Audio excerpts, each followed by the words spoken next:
Good morning, everyone, and welcome to this new week of morning studies. And we're going to continue looking at what we've been studying in, First and Second Samuel, and I guess now we're going into Kings. But before we do that, let's have a word of prayer. Dear Father in heaven, we are very thankful that you've come into these studies over this past while in giving us light. And again, we invite your presence through your Spirit to guide and direct the things that we study. We pray for one another. We need your help in our day-to-day lives. And there's many things that each of us are facing that we need dependence upon you. So we just ask that the things that we study will strengthen us in our relationship with you. So be with us now. And we pray in Jesus' name. Amen. Okay, well, good morning again. So Dwight, you sent this paper to some of us here. Right. Can you explain again what your position was? Because I was understanding that you were trying to say that they're going to begin the marching around Jericho on the 16th day of the first month. Is that correct? That's correct. So how does this paper help that position? All right. You remember your premise? What you said? My premise is that they have to keep the Feast of Unleavened Bread before they go marching around Jericho. There's nowhere in Scripture that says that they do nothing during the Feast of Unleavened Bread. No, they do something during the Feast of Unleavened Bread. They keep the Feast of Unleavened Bread. There's nothing that says that they immediately go and march around Jericho. Well, your premise yesterday was I'm saying part of it is that you're obviously they get circumcised after they cross the Jordan. Now you're saying that some of them were already circumcised, but still we know that there's a bunch of people being circumcised. And they let's in this situation. I think we can agree that Genesis 17 presents the circumcision ordinance to the children of Israel. Yeah, because that's going to be the circumcision of Ishmael. No, it's the circumcision of every man in Abraham's house. Right. Yeah, but first it's starting with Ishmael is the issue. Right, isn't it? I thought it first started with Abraham and then went to everyone within his house before. Yeah, but it's after Ishmael is born, is what I'm saying. All right. Right? That's what I understood. Okay. I could be wrong, but that's what I remembered. It was that it's going to start after Ishmael's birth. But anyway, so here it says, this is my cupcake, Stephen. Yeah, so Ishmael's going to be maybe about 13 years old. Yeah. But it's going to start after Ishmael's born, and then they're going to introduce this circumcision situation, right? That there wasn't circumcision before Ishmael is all, right? He was not circumcised on the 8th day after his birth. No, he's not. No, he's not circumcised on the 8th day. That's not what I'm saying. I'm just saying it's in this situation. Anyway, I just remember when we went through it, the way that I connected it was he wanted Ishmael to be the heir, right? Like, so after he goes through this whole thing of trying to fulfill God's promises, and he has Ishmael, then we're going to have circumcision. That's all I'm saying. Okay. Right? So, yeah. So it's going to be before the birth of Isaac. Right? I would agree.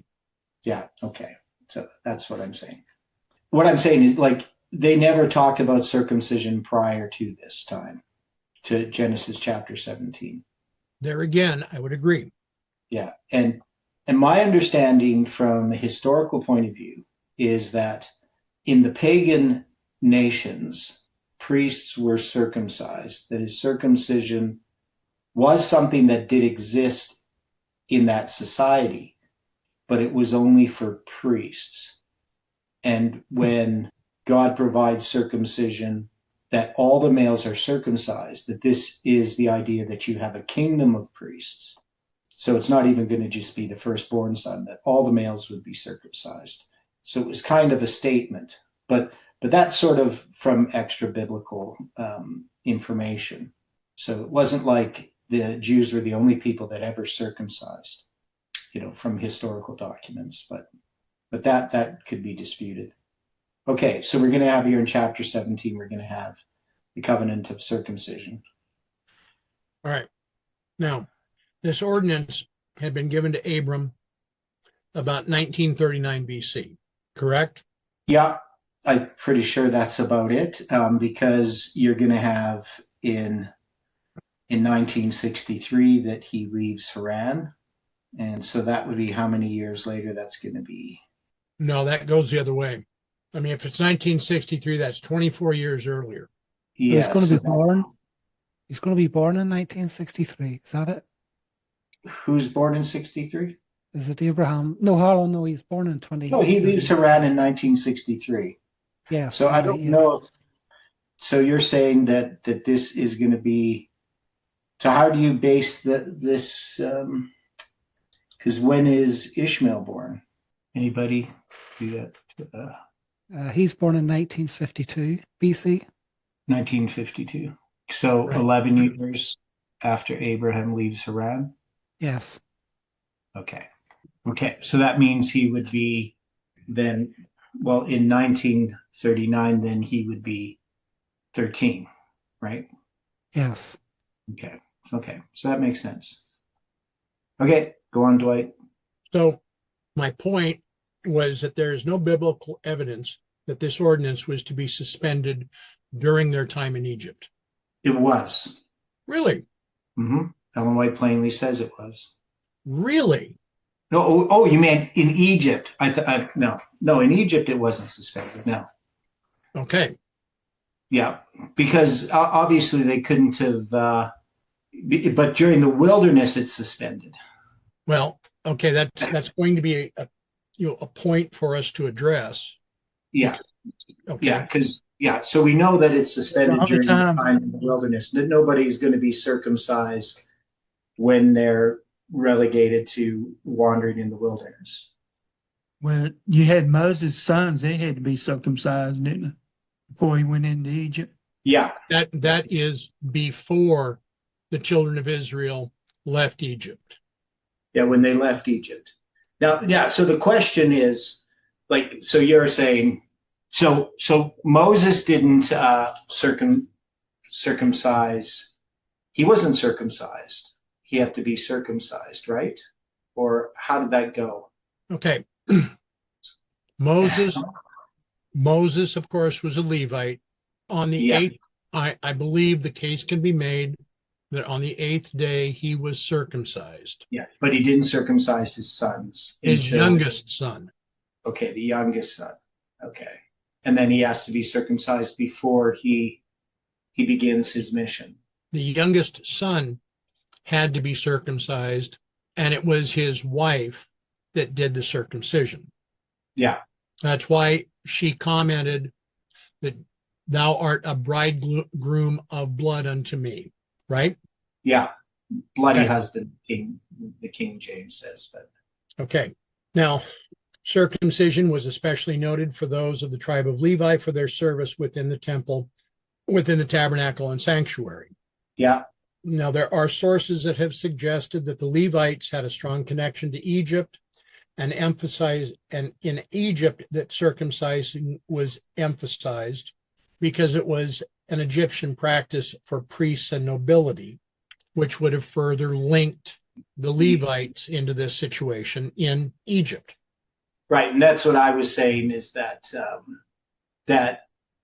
that's one of the reasons all of the children are supposed to be circumcised, because they're kingdom priests, right? But that practice was Egyptians practice circumcision and some other groups practice circumcision for their priests.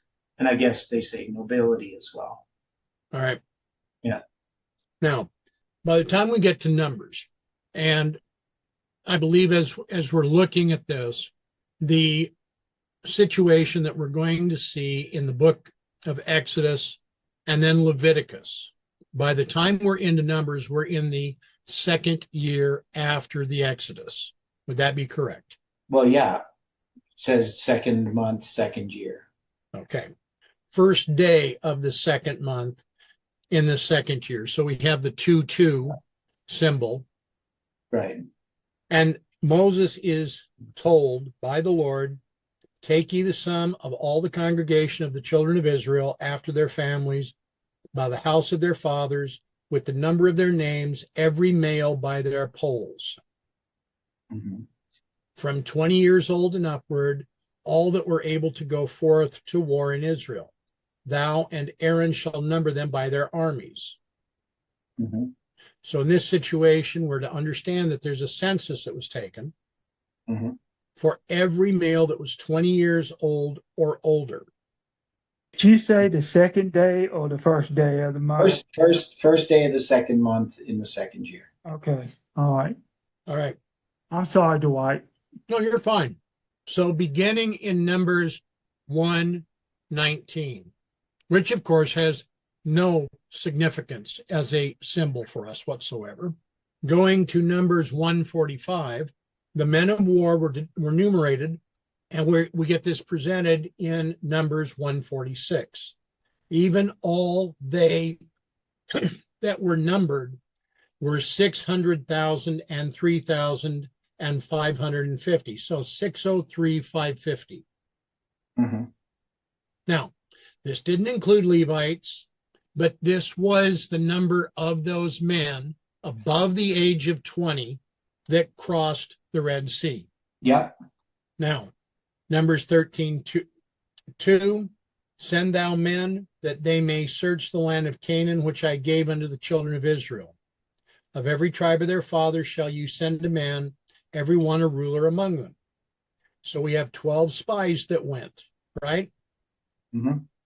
Where we have 2 that return positive, 10 that return negative, and this is occurring in the second year after they've left Egypt. Mm-hmm. Just going back, what you said about the number that crossed the Red Sea. So this would be like a year, well, maybe not quite a year, but maybe 10 months, maybe, or maybe 11 months or whatever it is. Yeah, after they crossed since the Red Sea. So maybe there could have been some men then who were 19 at that time, and now they're 20, and now they're being numbered with those Mm-hmm. above 20. Just a thought. Right. So the idea is, though, that those people did cross the Red Sea, even if they were 19 at the time. They're not 20, but they did cross the Red Sea. Right. Okay. Right. It's just, and there might be some more children born after they crossed the Red Sea, but the point is that these people, they're now 20. When they crossed the Red Sea, they wouldn't have been 20, but they still did cross the Red Sea. Yes. Okay. Okay. Now, after this, the children of Israel rebel, and they brought upon themselves a judgment direct from Jehovah. So you have Numbers 14:22 to 31. Because all those men which have seen my glory and my miracles, which I did in Egypt and in the wilderness, and have tempted me now these 10 times, have not hearkened unto my voice. Surely they shall not see the land which I swear unto their fathers, neither shall any of them that provoked me see it. Your carcasses shall fall in the wilderness, and all that were numbered of you, according to your whole number, from 20 years old and upward, which have murmured against me. Doubtless ye shall not come into the land concerning which I swear to make you dwell therein, save Caleb the son of Jephunneh and Joshua the son of Nun. But your little ones, which you said should be a prey, them will I bring in, and they shall know the land which you have despised. So what is being said here? Your children are going to go into the land of promise, but you're not. Yep. Okay. Yeah, you understand that. Now, in Numbers 26:51, we have a second census. At that time, 38 years after this judgment is pronounced, the census is taken, and it shows that 601,730 men of war, 20 years of age and older are now in the camp of Israel.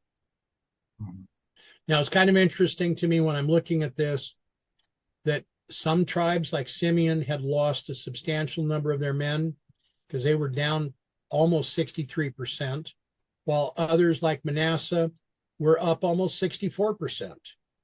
But there was only 0.3% difference from the first census after the Exodus to the census before the entry into the Promised Land. Now, I don't know if any of these numbers are going to have any significance in any of our other studies, but I found it interesting. Yeah, well, we actually went through this in detail and have a chart of all the different tribes and the numberings and I don't know if you remember all that. Well, I've got one now as well. Yeah, so because we went through this in detail in the past. Let me see if I can bring it up. I had it in an Excel spreadsheet. And I don't know what it would be called. Numbering the tribes. So just to show people this here. So here we have all the different tribes. And I have in Numbers 1 and 2, the numbers that are given, and in Numbers 26. And there's the two totals, and there's the differences for each of the tribes, how much they increased or decreased, and then the difference between these two. So it's 1,820 difference between these two totals. And then I did this chart where I divided it in by the number of days as a 365-day year, 360-day year, and then how many lunar months and how many 30-day months they would be, and etc. So for each of the different countings, right? So there's 4 different analyses of each of them. Anyway, that's the chart that I did. I did more too. I dealt with this chart as well. I can't remember what I was analyzing here. We analyzed that. Other charts that I looked at all kinds of different numbers. But anyway, so we did that in detail before. Yeah, I find it just interesting that the difference is 1,820. Yeah. If you were to compare that to 2520, there's 700 of difference. So therefore you would have 1820 plus 700. Maybe you could see a July 18 maybe symbol there. Yeah, that's interesting. The other thing was just the number of days from creation to the flood is pretty similar to these numbers. Some of the people have tried to associate the number of days from creation to the flood with the numbering of the tribes. It's also very near 777 squared. Yeah. I think it's like 129 extra, 179 extra. Yeah, so it is really close because it's 7 squared is 777 squared is 6037 729. Yeah. So that's how many difference? 550 minus. So that's Is it 129 or? Yeah. So the difference is 179 is the difference. Okay. Okay. So Dwight. Right. Now in Joshua 5:4, and this is the cause why Joshua did circumcise all the people that came out of Egypt that were males. All the men of war died in the wilderness by the way after they came out of Egypt. Now all the people that came out were circumcised, but all the people that were born in the wilderness by the way as they came forth out of Egypt, them they had not circumcised. Yeah. So you have roughly, I guess half the male population has not been circumcised, something like that. I was going to say a third. I was going to say 2/3. Okay. But so 2/3 are not circumcised? Well, I'm using a rough guess. Okay. Because you're going to have the males that were less than 20 at the time that this judgment is pronounced Yeah. that would have been circumcised. Yeah. And then you're going to go another 38 years. Correct. And then you're going to have all those born in that 38. Yeah. So roughly, I guess, definitely more than half are not circumcised. Okay. So all those who was over 20 years old was dead in the wilderness. Correct. Yeah. Except for a few odd ones. Because obviously, We had Joshua and Caleb. yeah. And there might have been some other just weren't notable, right? There could be some elderly people, but I don't know. Well, in this situation, I look at it that if 2/3 of 601,000 men Mm-hmm. had been circumcised or had not been circumcised. Had not been, yeah. So you're going to have, 400,000 men need to be circumcised. But that leaves you 200,000 men of war that could easily have marched around Jericho without having any pain or any other problem. Right? I understand that, but that's not what the Bible describes. It doesn't single out that only certain groups of people are going to march around. It appears that the children of Israel march around the city. I believe that when we go to the reference that I gave at the end, Okay. for a spiritual gifts, page 59.3, that Mrs. White makes it very clear that these were the men of war. Okay, but still, the men of war would include 2/3 of them that were just circumcised. But that's not the main argument that I'm making, that they have the Feast of Unleavened Bread, and there's just no indication that they're going to begin marching around Jericho on the second day of the Feast of Unleavened Bread. What you had said yesterday was that it was not possible for them to do this, that it would be more possible for them to do it on the 29th day of the first month. I said the 23rd day of the first month would make the most sense to start doing it after the Feast of Unleavened Bread. But it doesn't give us any indication of the span of time from when they kept the Passover to when the marching around Jericho occurred. The only thing we know is that it begins on the first day of the first month, or the first day of the month, first day of the week, pardon me. So it begins on a Sunday, right? Because the last day is going to be a Sabbath. So we know that. But there's no indication that this happens immediately.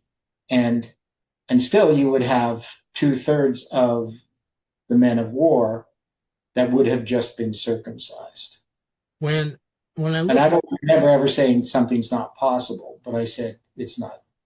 I don't think that there's nothing that shows that it happened that way. It wouldn't make sense to me that they're going to begin marching around Jericho just when they're the first time they're keeping the Feast of Unleavened Bread.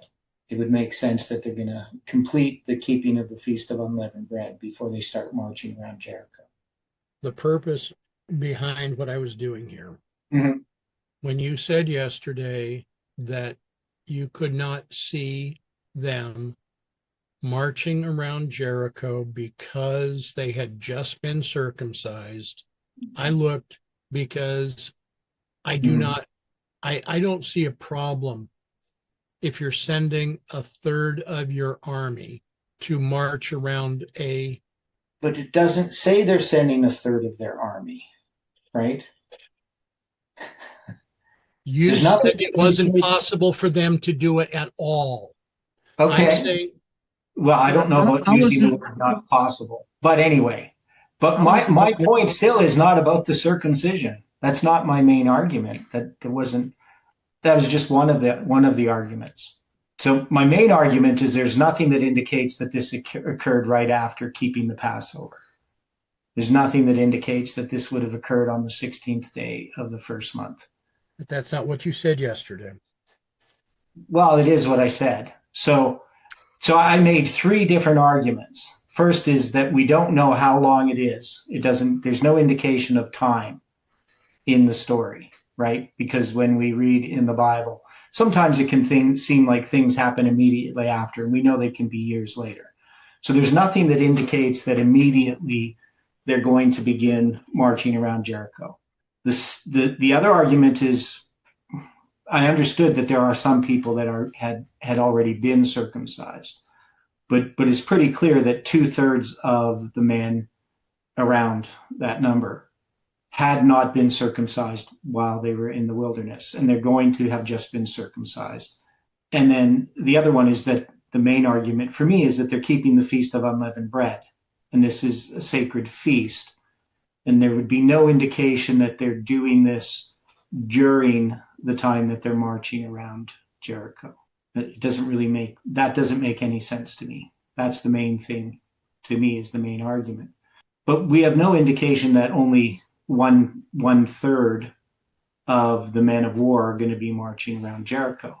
So why do you need them marching around Jericho and finishing it on the 22nd day of the first month? It's not a need. It was when I started going through this. Yeah. We know that this began on the first day of the week. It ended on a Sabbath. If it ended on the 22nd day of the first month, that becomes an even more powerful symbol, because first, yes, they would have been celebrating this Feast of Unleavened Bread, but with their army, for lack of a better term, in pain, being less than full strength, and doing this by God's command, they would have been fully reliant upon him and not reliant upon themselves. Okay. Yeah. See, I have a real problem with this. So, and my problem is, never do I try to get something to fit just because, it's a better symbol or something like that. So I have a natural resistance to saying, well, this fits with this symbol, so let's make it fit with the symbol. That's the way my thinking works, right? So I would say, because I just don't do that. Now, if all the evidence is that it fits with the symbol, then I'll accept that symbol applies, right? But I can't see any indication that this is the case. Now, is it possible? Well, it is possible, but there would be a number of things that we would have to take into account. So one is, Ellen White and the Bible doesn't give any indication that 1/3 of the men of war are going to march around the city. So that kind of, to me, is a moot point, right? That whether, because obviously God could have them march around the city even if they had been circumcised, because he could, preserve them in that, right? They could have maybe no pain. So that's always possible. But the Bible doesn't say anything about it, right? It doesn't say that, he did some miracle so that they could march around the city. And it doesn't say that there's just 1/3 of the men of war marched around the city, right? So I would think, even with Ellen White's statement, that the men are going to be doing the marching, if that's the case. But still, it's not just 1/3.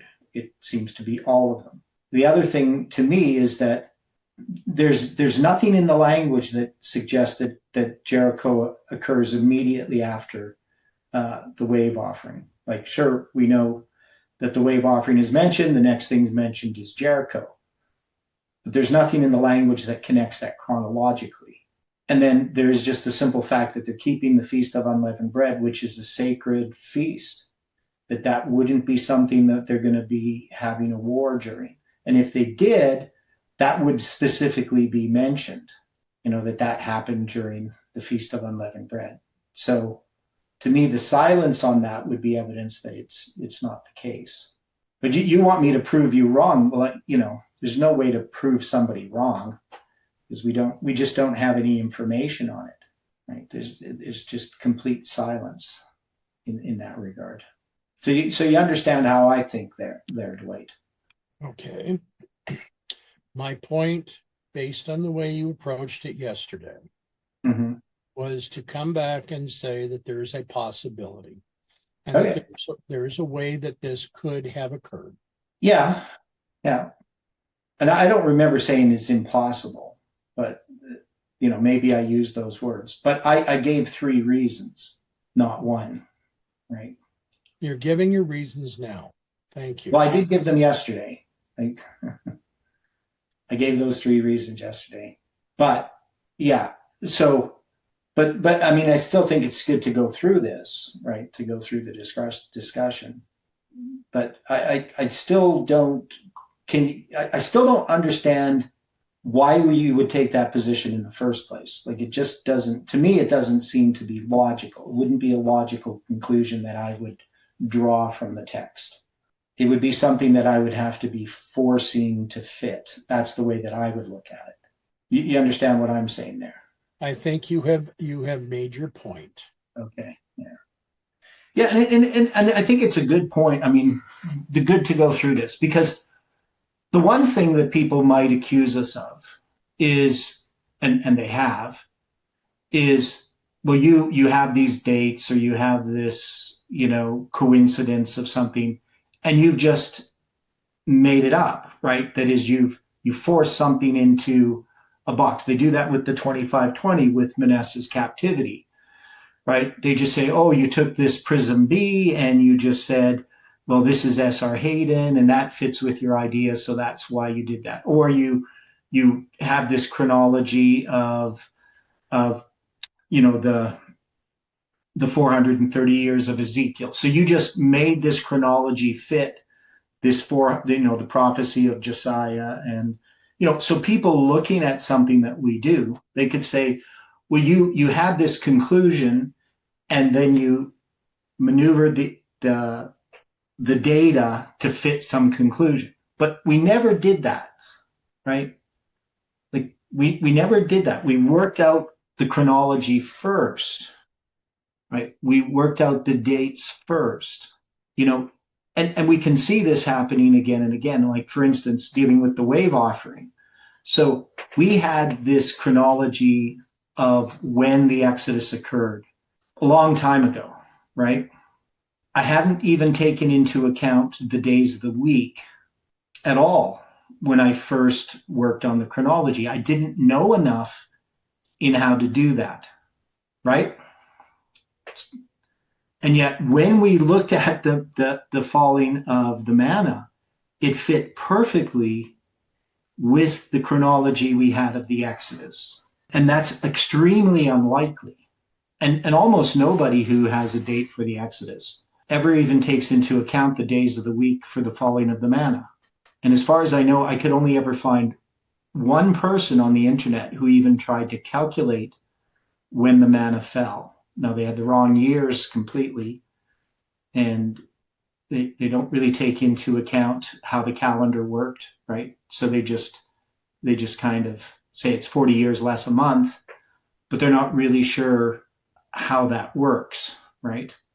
So anyway, that would be, I think, an important point for people to see watching the video is how we approach things. That it's not like, here we have a symbol, so we're going to choose this and somehow try to make it work. But that's my natural reaction to what you were saying on Thursday.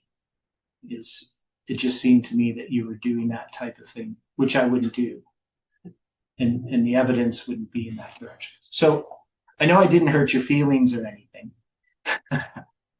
but at least I hope I didn't.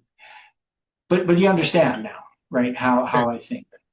When I looked at this, yeah, when I'm looking at potentially a third of considered the men of war, mm-hmm.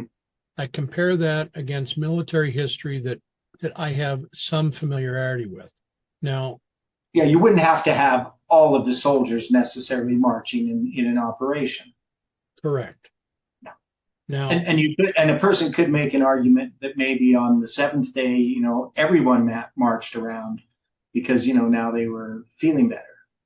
Okay. Right. I mean, that kind of argument could be made. I just don't see any indication in the story that we would put it that soon, especially considering that they are keeping this Feast of Unleavened Bread. And it is, the first and the last day of the feast are important. So, it just doesn't seem consistent, but I could be wrong, right? Like you could be wrong too. But you see, my point is that there's nothing that indicates this in either Bible or Spirit of Prophecy, that this is immediately happening right after. But I would think that it probably does happen beginning on the 23rd. That would, to me, be the most logical place to put the beginning. So they're going to complete the Feast of Unleavened Bread, and then they're going to begin marching around Jericho. But even then, I couldn't prove that it's the next week. It could be a couple of weeks later, right? There's just no indication of the time element involved, So, okay? Okay. So, but no hard feelings, I know. Like, I'm not going to imagine that you even are in the slightest bit vexed with me. So, if you were, I would know it. I'm pretty sure. Right. Okay. Now, why did we get to this initially? Because we were looking at the numbering that's going to happen where does that numbering occur? I'm trying to remember. As a point, I did not bring this up Thursday. I brought it up yesterday. Oh, it was yesterday? Yeah. Well, why did we bring it up yesterday then? What was going on then yesterday? I had been looking at different things, going back into Joshua as well as some other of the studies that we'd done before. And there were just different things that I saw that when I was looking at some of these and reading through tabled history again, that I began looking at this whole situation. Oh, right. And it was because of the date that Ellen White had. Yes. Right? Correct. So that was the 22nd day of the first month. Correct. Okay, now I remember. Okay. That seems like a long time ago. That was yesterday. Just yesterday morning. Guess a lot's happened since yesterday morning. Okay, so now we are going to have the numbering that David is going to do, right? Now, where was that numbering that David did? We get into that in 2 Samuel. Yeah, it's the last chapter. Okay, so that's why I was thinking we were dealing with it on Thursday. Okay, so so let's go over here. So we had looked at David's census. Now, in this census, the question is, and just going back, so God had them number the men of war twice, right? And that's also going to be addressed like in Numbers chapter 3, because they're even going to deal with the numbering of the Levites and the firstborn. So Numbers 1 and 2, you're going to have the numbering of all the tribes. And then chapter 3, specifically, the Levites, right, are going to be numbered, right? Agreed. Okay. So what was wrong particularly with what David was doing in numbering the tribes? And I want to apply this like within our movement, what this represents. It's pride in it was pride in and what was the other one? I read it in the quote, Miss White. She said it was pride and ambition. Okay, yeah. So we understand that there's pride there. There's a lack of trust in God. But what I'm not talking about in that history. I'm talking about in our history. What is it about the numbering of the tribes that happen in Numbers 1 and 2 and Numbers 3 and Numbers 26, and then David numbering? So David represents July 18, 2020, right? So David's census must represent some error within the movement in what it's doing that was permitted in the past but isn't permitted now. Okay, Dwight, Kelly's asking a question. Can you answer the question for Kelly, just to make it clear? You there, Dwight? I guess Dwight's not there. So we kind of answered that question, Kelly. So the idea was that there's 1/3 of the men of war that already had been circumcised prior to the wandering in the wilderness, and 2/3 that were circumcised after the wandering in the wilderness. Does that help answer your question, Kelly? Okay. So the question that I have relating to that there is something that's allowed. God is going to direct the numbering of the children of Israel, the men of war, in Numbers 1 and 2 and 3, and in Numbers 26. So what is David paralleling, or what is in our history, in his numbering of the children of Israel? And then also the judgment that's going to come upon David for numbering the children of Israel. Does that parallel anything in our history? Any thoughts on that?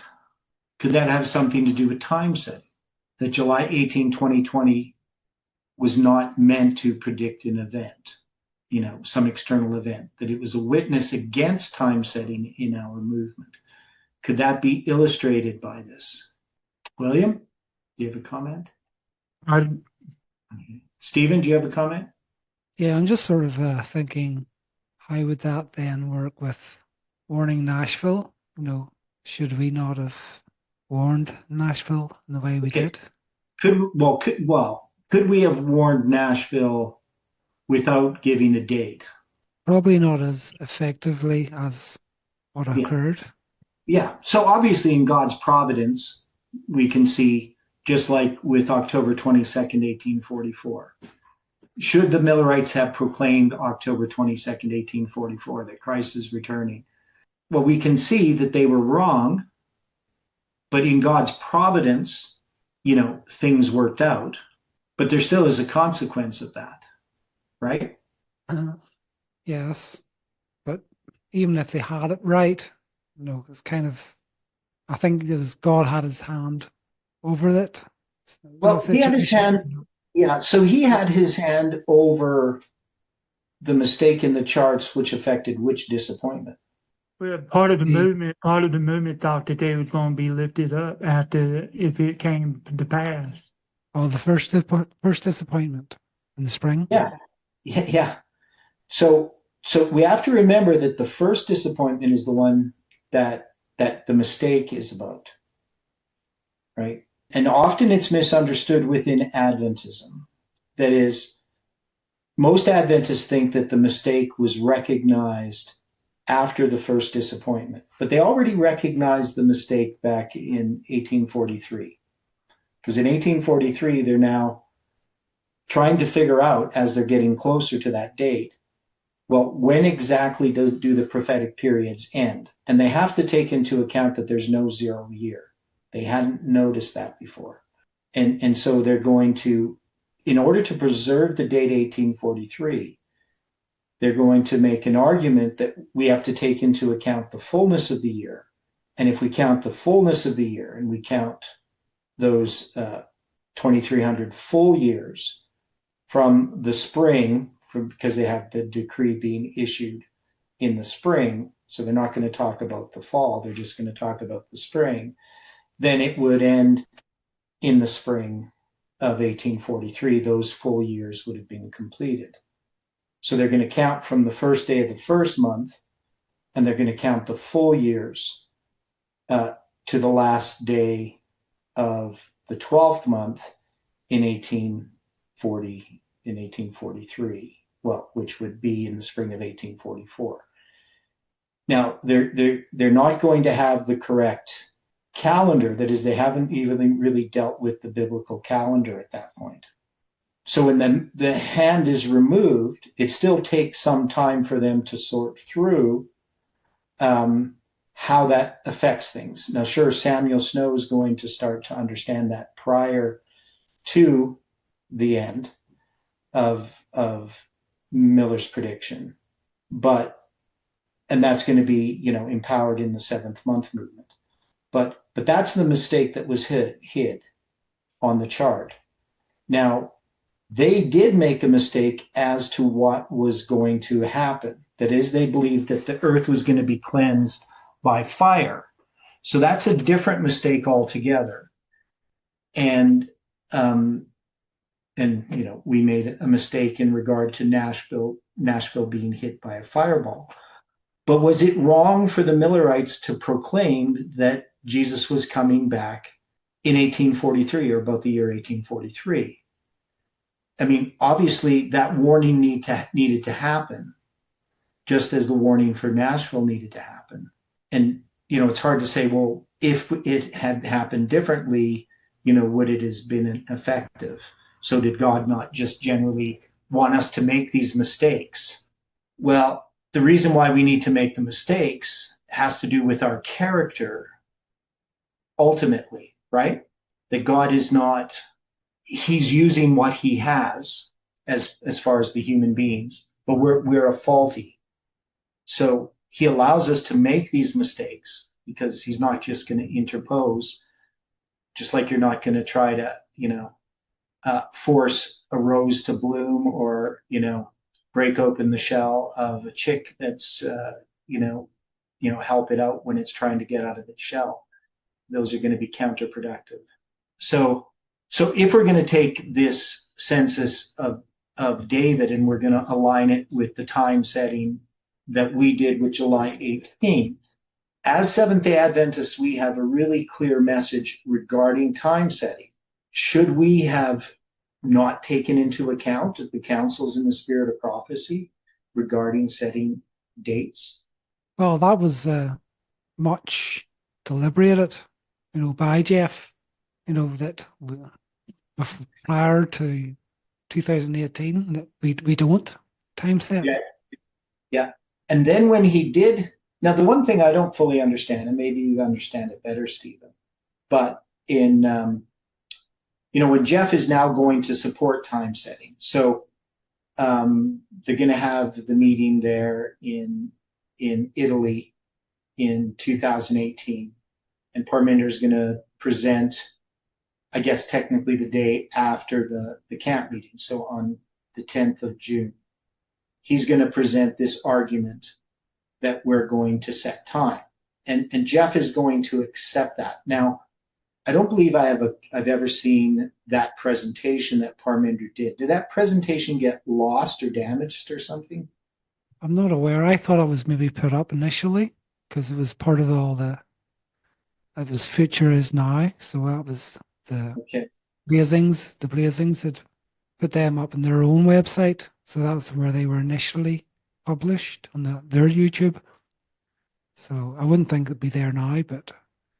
No, but I never saw it at the time. There was something about that in 2018 when I was there that it was just unavailable for some reason. That there was some problem in recording it is what I remember. But I never did see it. So I never saw Parminder's presentation. Now, Jeff then in the beginning of August, he's going to be in Alberta in 2018. That's when he invites Heidi and I to come. But so when he does his presentations, I don't think he got there on the 6th. Our presentations went from the 6th of August to I think the 11th of August or something like that. But anyway, Jeff is going to talk about time setting. I know Kelly was there, right?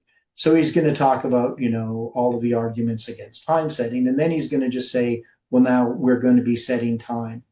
Now, of course, I've always been opposed to time setting. Now, what I understood then is, well, if we're going to do time setting, it can't be against Ellen White's direct counsel. But Parminder had made an argument that was a dispensational argument. And Jeff reiterates that argument, which I rejected. So the argument was, now Jeff never articulated it as a dispensational argument, but I recognized it as a dispensational argument. And later Parminder is going to explicitly say it is a dispensational argument. But initially when he presents it in the context of that it doesn't apply to us because of the time that we're in within the lines. And he used the argument of no public evangelism. So we have all this counsel about evangelism in the spirit of prophecy, and we took the position that, well, right at this time, we're not to do public evangelism, right? So you're familiar with that argument, Stephen, of how Parminder used that and how Jeff then adopted that argument, right? Yeah, I think that was the main hook that allowed the potential for time setting. Right. Now, but then I understood if that was the case, then that would mean that time setting could only be an internal type of time setting. So my position was that time setting had to do with something in the movement that was internal. Now, I didn't fully understand, of course, Parminder's apostasy at that time. I did believe that there was a separation that was going to happen in the movement. And because of my studies back in 2017, dealing with Samuel Snow's letters, I understood that those two Passovers, the false one where Snow's first article is republished in the Signs of the Times, and then the true Passover when Snow's second article is published, that showed this separation of the two classes, right?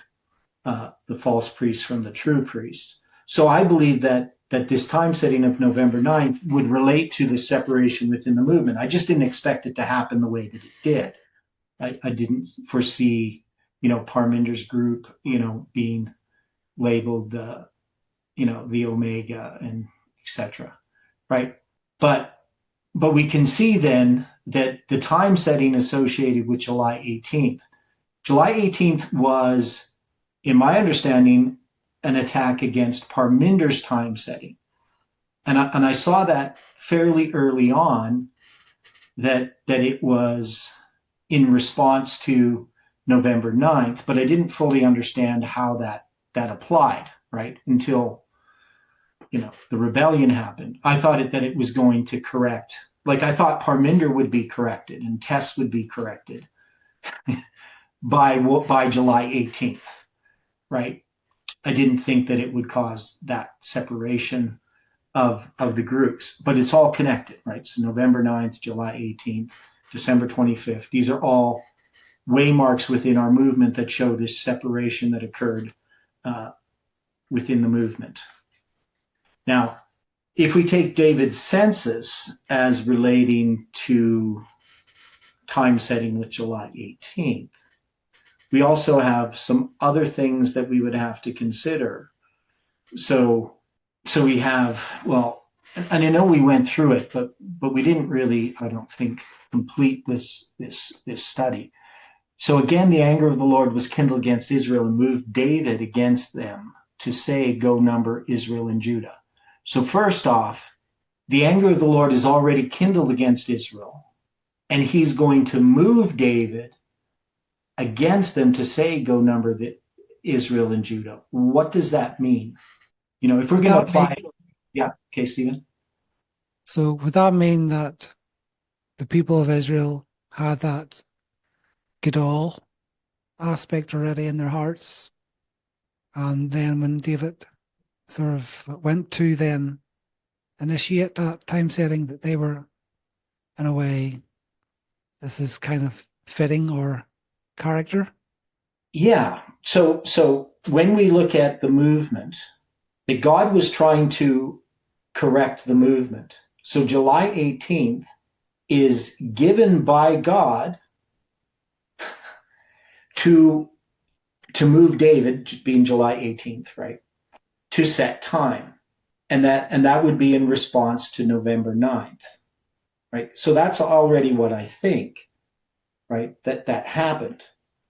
So the way that I look at the time setting is we had Parminder do this time setting way back in 2012, right? So in 2012, he's going to use the Daniel chapter 5 to give this 2014 date by counting the Mene Tekel Upharsin, right? So he's going to have two different counts. I don't know if he originally had the two different counts, the one from 1863 and the other one from 1888. But I just remember the 1888 one at that time. So he's going to count 126 shekels from 1888, say that the Sunday law is going to happen in 2014. And Jeff is going to recognize that that's fanaticism. He's going to label it as fanaticism. As far as I know, Parminder's going to be, on the outs, and I'd never expected to see Parminder as part of anything again. But Parminder shows up in 2015 at the Alberta camp meeting, and he gets back into Jeff's good book somehow. I'm not sure how that happened. I don't know what happened behind the scenes. But then we're going to have this time setting slowly revised, or revived, I should say. It is revised, but it's also revived. And that's going to be where Parminder is going to argue that his calculation was correct. It's just that he had the wrong event, right? It wasn't the Sunday law. It was the separation that happened in 2014 in the movement. But he's building a case for bringing in time setting again.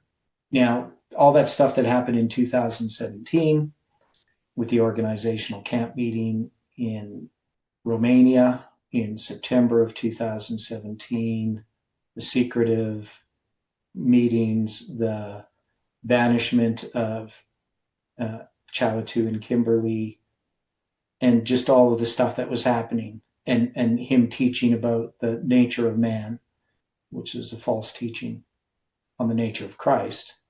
So all those things that were happening, they were building towards something. So we have within this movement already some major problems.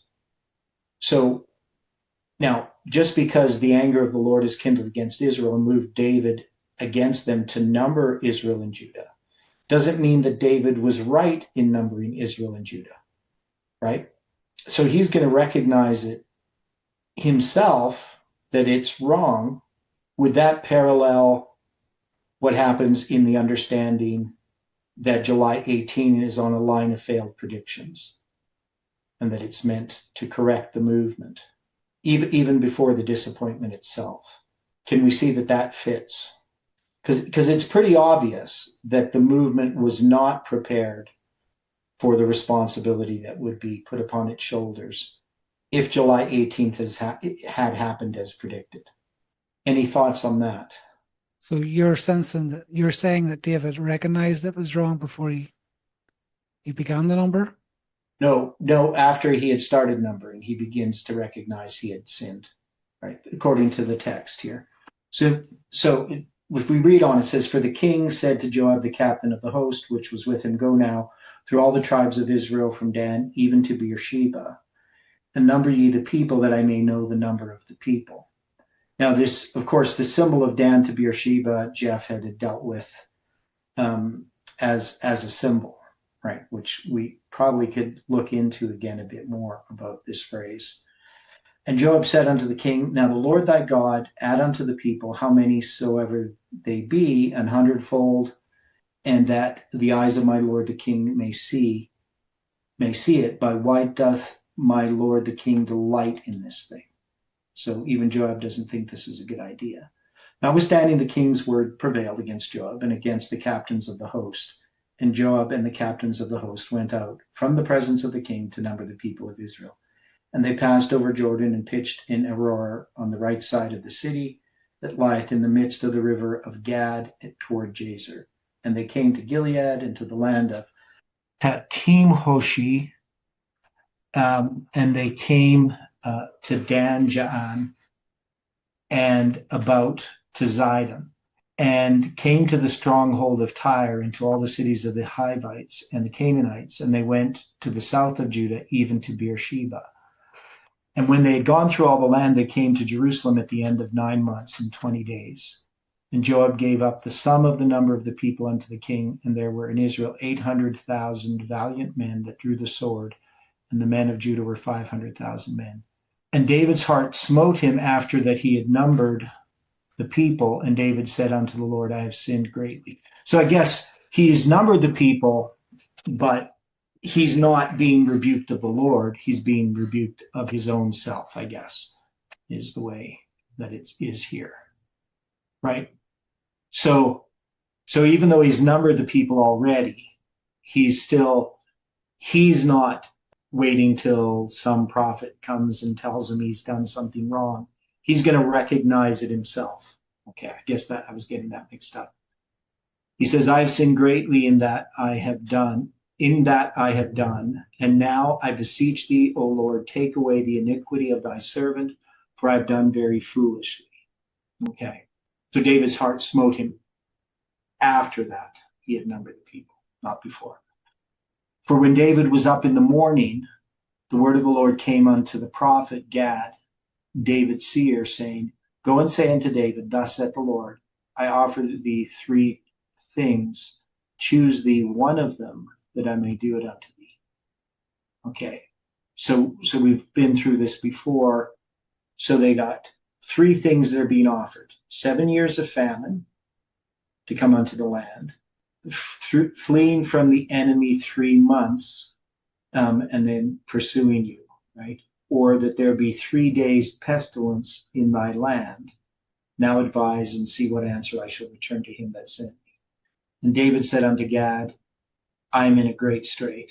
Let us fall now into the hand of the Lord, for his mercies are great, and let me not fall into the hand of man. So the Lord sent a pestilence upon Israel from the morning even to the time appointed. And there died of the people from Dan even to Beersheba 70,000 men. Now, so 3 days pestilence. So from the morning even to the time appointed, so to the 3 days. And you're going to have 70,000 men. So what could we do with this story?